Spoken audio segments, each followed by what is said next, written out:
श्री गुरुचरण कमलेभ्यो नमः।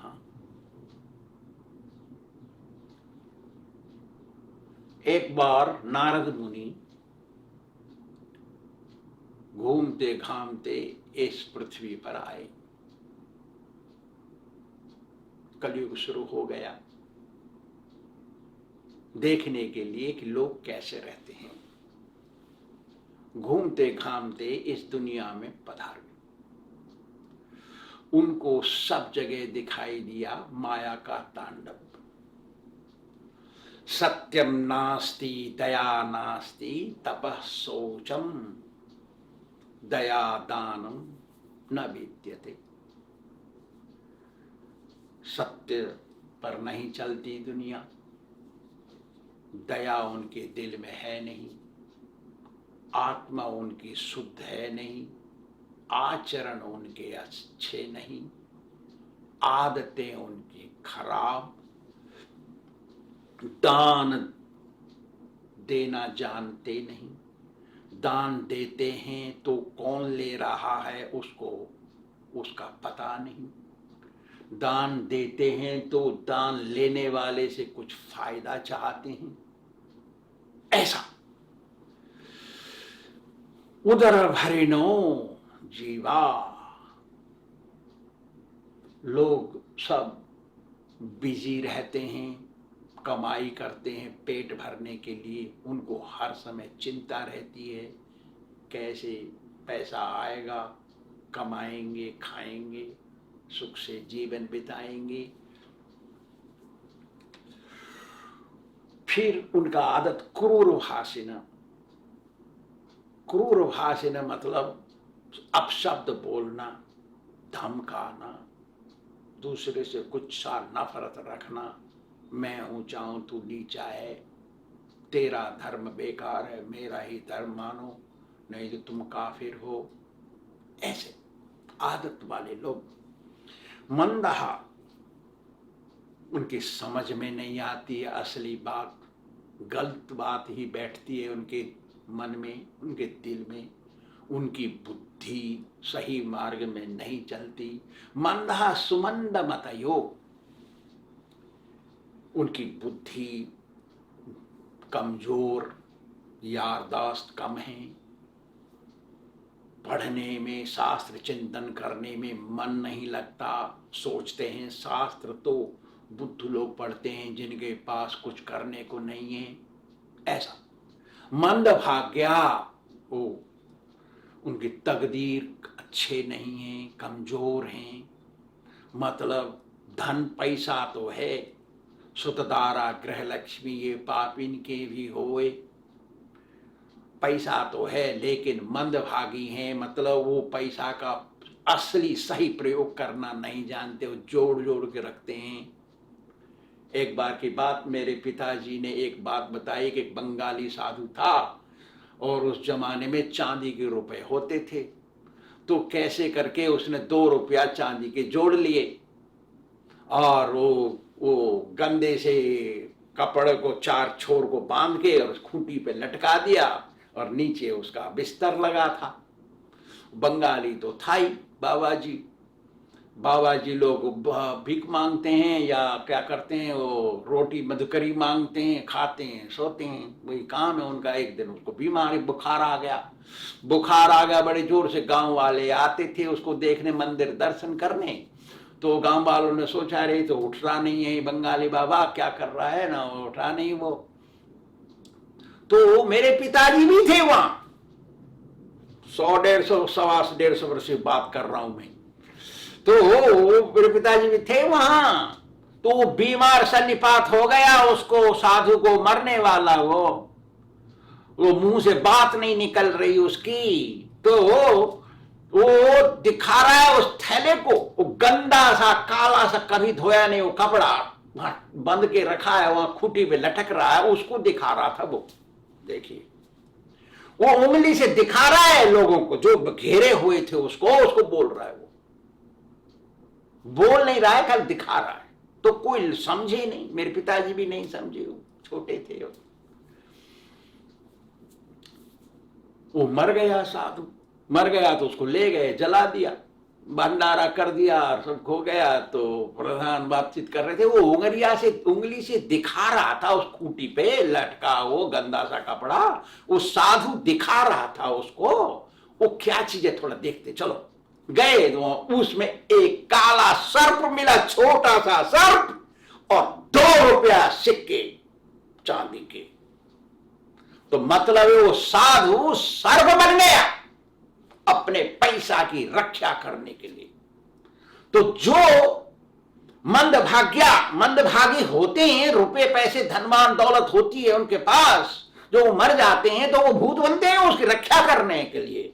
मेरे पैसा को कौन खा जा रहा है, कौन खा जाएगा। और लड़का बेटा पैदा होते हैं और बर्बाद करते हैं तो उनका दिमाग में बैठता है, वो उनकी बुद्धि भ्रष्ट हो जाती है।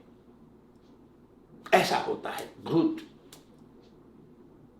मंदभाग्या, कृपाद्रता, आलसी होते हैं, आलसी थे सब। नारद मुनि देख रहे हैं दुनिया में क्या हो रखा है, संसार कैसा चल रहा है। हो गया क्या, द्वापर युग से कलयुग आ गया, कैसे हो गए लोग ना, कृपाद्रता, आलसी, कुछ करना नहीं चाहते।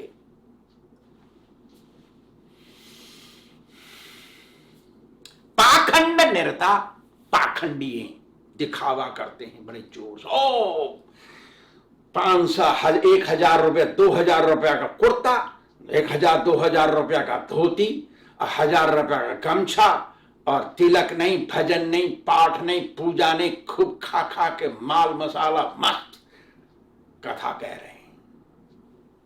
दिखावा।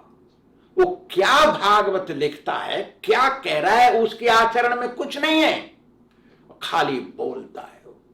इसलिए हजारों आदमी सुनते हैं और 500 कथाएं कह दिए, एक भगत नहीं बना, क्योंकि उसके जीवन में आचरण में नहीं है भागवत। पाखंड निरता, हर समय पाखंडी कर, वो दिखावा है केवल। तू भजन कर कह सकता है लेकिन स्वयं भजन नहीं करेगा, करेगा तो दिखाने के लिए।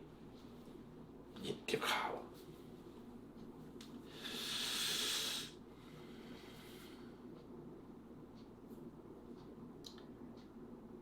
हर समय परिग्रह,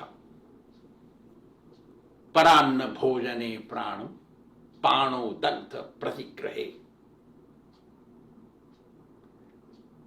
ब्राह्मण पढ़ा लिखा शास्त्री भागवत कर रहा है, सैकड़ों 50 भागवत हो गई हैं, उसका दिमाग सही क्यों नहीं है? वो क्यों नहीं भजन कर रहा है? वो क्यों नहीं साधु बन गया? भागवत तो कहता है साधु बन जाओ, भगवान कह रहे हैं भगवद गीता में वैष्णव बनो, वो क्यों नहीं बन रहा है? क्यों? पाणो तक प्रतिग्रह, प्रतिग्रह, ये दान ले लेके और उसके आत्मा जल गई है, उसका मन खराब, बुद्धि काम नहीं करती, सही रास्ते पे नहीं चल रही। अरे वो शराबी कबाबी है, उसका तो बुद्धि खराब है क्योंकि वो उसकी जिंदगी बर्बाद हो गई, लेकिन तुम्हारा जिंदगी तो सही है, तुम्हारा मन क्यों नहीं सही है? इस क्यों कि वो दान लेता है लेकिन भजन नहीं करता है, और दान लेके दूसरे का पाप, पैसे के ऊपर पाप बैठता है। शास्त्र कहता है, पद्म पुराण कहता है, विष्णु पुराण कहता है, वो जो दान दे रहा है उसका सारा पाप उसके रुपया पैसा पे बैठ के और आता है जो ले रहा है उसके पास। तो उस स्वयं अपना पाप और दूसरे का देने वाले का पाप, 2 पाप डबल हो गया ना। उसको तो सही करना है तो भजन करना पड़ेगा उसको। भजन, हरे कृष्ण कृष्ण कृष्ण हरे हरे, हरे राम राम राम हरे हरे, ये करना पड़ेगा। तभी वो अपना पाप और लिया हुआ पाप, दान लिया हुए का पाप सब समाप्त होगा। भजन।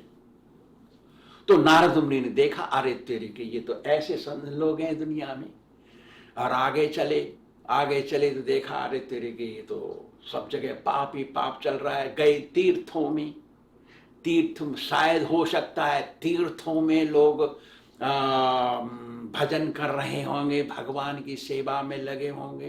तीर्थों में जा रहे हैं केवल पाप धोने के लिए, डुबकी लगाने के लिए। देखो, यत् तीर्थ बुद्धि सलिलेन करिचित, तीर्थों में जाते हैं एक बुद्धि से कि मैं अपने पापों को धोऊंगा, वहां डुबकी लगा के। गंगा जी गए, हरिद्वार गए, प्रयाग गए, कहां गए, गए गंगा जी में डुबकी लगाए, सोच लिए मेरे पाप धुल गए। बात तो सही है, धुल गए, लेकिन जो बुद्धि बनाई कि मेरे पाप धुल जाएंगे, धुल गए तो दूसरा पाप नहीं करना चाहिए ना, पाप करना बंद कर देना चाहिए ना। तो नारद मुनि ने देखा, अरे तेरी के यहां तो सब यज्ञ कर रहे हैं, भगवान का नाम, इंद्राय स्वाहा, वरुणाय स्वाहा, कुबेराय स्वाहा, ऐसा कर रहे हैं, ये कर्म कांड कर रहे हैं ये लोग। कर्म कांड, ज्ञान कांड, सकल विषेर भांड। कर्म कांड विष का पात्र है, विष का भरा हुआ पात्र है कर्म कांड। कर्म कांड मतलब साबुन से धुलाई करने गंदे कपड़े को। हमारी आत्मा गंदी होगी, थोड़ा धुलाई कर दो, फिर और पहन लो, फिर गंदा हो जाए, उसको कहते हैं कर्म कांड। जो कर्म कांड स्वाहा स्वाहा पंडित है वो भी सही नहीं रहता है, जो कर्म कांड करवा रहा है वो भी सही नहीं है। क्यों? कि वो कर्म कांड करने के बाद फिर वही करेगा, गड़बड़। ऐसा देखा नारद मुनि ने, अरे तेरी के ये भी तो गड़बड़ है। चलो साधु महात्माओं के पास। साधु महात्मा क्या है, अरे तेरे के ये भी ठीक नहीं है, क्योंकि साधु महात्मा अनेक हैं, सही ब्राह्मण भी हैं, छिपे हुए रहते हैं। हमको हमारे तकदीर अच्छे होने चाहिए, जैसे मैंने कह दिया पहले कि जिसको मोक्ष मिलना है उसको सही आदमी मिलेंगे, तो सही साधु मिलेगा, उसको सही ब्राह्मण मिलेगा। हैं सही ब्राह्मण हैं, सही साधु हैं, लेकिन बहुतेरे साधु नीच योनि में जन्म लेकर के, नीच कुल में जन्म लेकर के साधु बन गए, न पढ़ा न लिखा, और गांजा पियो, भांग पियो, और चलो कर रहे हैं। ऐसे नारद मुनि ने देखा, आ रहे तेरे के, घूमते घामते आ गए वृंदावन, यमुना के किनारे।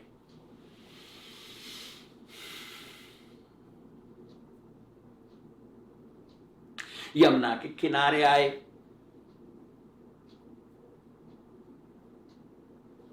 वहां देखा एक जवान स्त्री दो बूढ़ों के पास खड़ी हुई है, पेड़ के नीचे।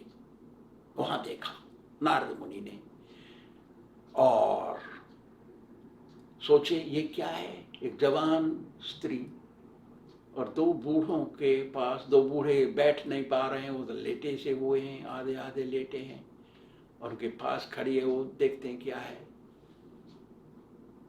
देखते ही नारद मुनि को भक्ति देवी ने बुलाया, आइए सुरर से, हे साधु महात्मा आप आइए।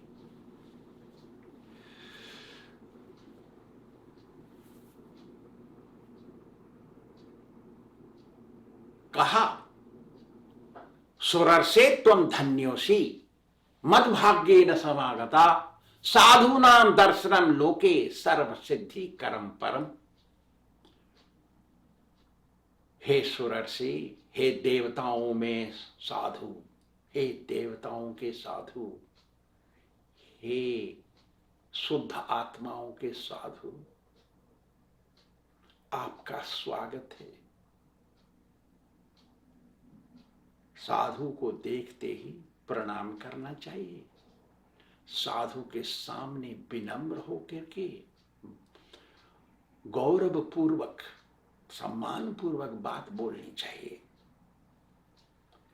मद्भाग्येन समागता, कहना चाहिए कि आप मेरे तकदीर के कारण आए, मेरे अच्छे तकदीर, कितने अच्छे तकदीर हैं कि आपके दर्शन मिल गए, आप आइए, स्वागत है। क्यों? साधु नाम दर्शनम पुण्यम, साधु के दर्शन इस संसार में पुण्य प्राप्त कराते हैं, पुण्य दान करते हैं। पुण्यात्मा हो जाता है जो साधु का दर्शन करता है,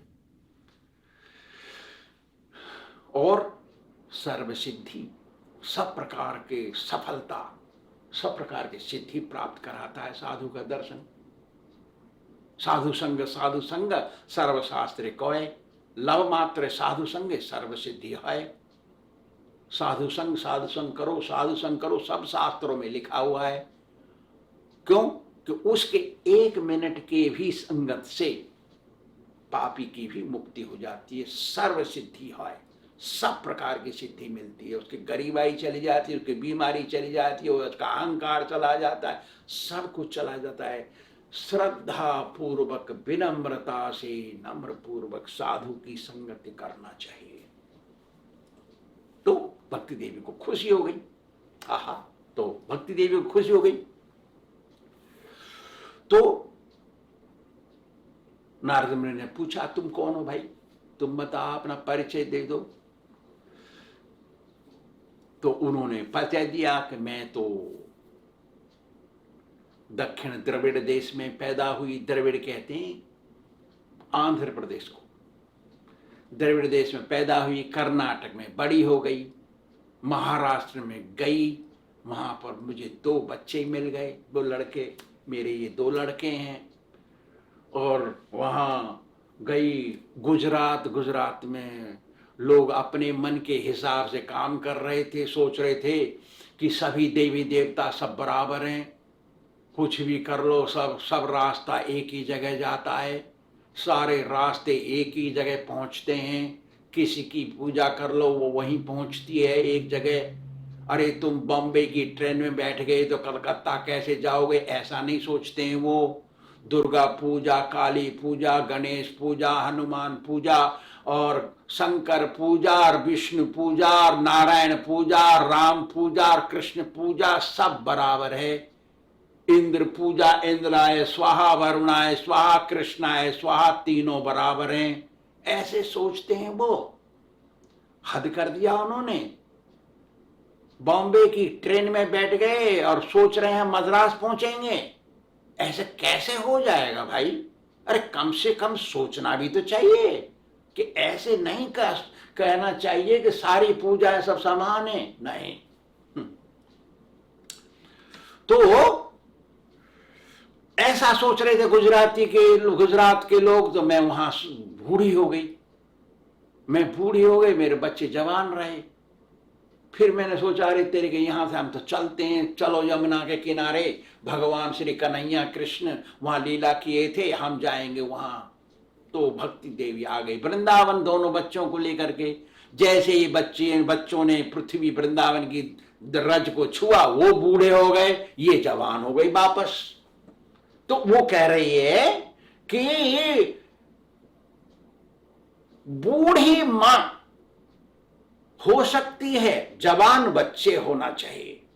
जवान बच्चे कि बूढ़ी मां बड़ी हो, लेकिन कहीं भी नहीं ऐसी दुनिया में दिखाई देता है कि बूढ़े हो गए लड़के और मां है जवान। ये तो उल्टा हो गया है यहां।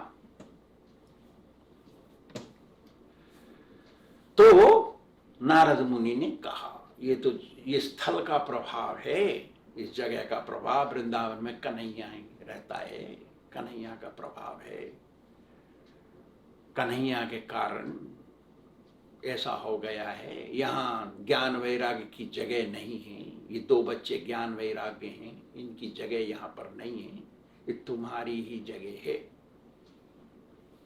ऐसा कहा उन्होंने। और कहा कि काले न सदृश कोपी यो नास्ति वरानने। और कहा पापिनो भी गमिष्यन्ति निर्भयम कृष्ण मंदिरम। अरे कलयुग के बराबर कोई युग नहीं, क्योंकि थोड़ी सी भक्ति करे देवी, तुम्हारी थोड़ी सी भक्ति, तुम्हारे मार्ग में कोई चले, कृष्ण भक्ति करे तो वैकुंठ मिलेगा जरूर। कृष्ण मंदिरम माने गोलोक धाम। गोलोक कहते हैं वैकुंठ की राजधानी को। जैसे भारत की राजधानी को दिल्ली कहते हैं, ऐसे ही वैकुंठ की राजधानी को गोलोक कहते हैं। ऐसी जगह पे पहुंच जाएगा, तुम्हारे मार्ग पे थोड़ा सा चलेगा तो। इसलिए कृष्ण भजन करना चाहिए, यही भक्ति का मार्ग है। धन्यवाद। श्री राधा कृष्ण भगवान की जय।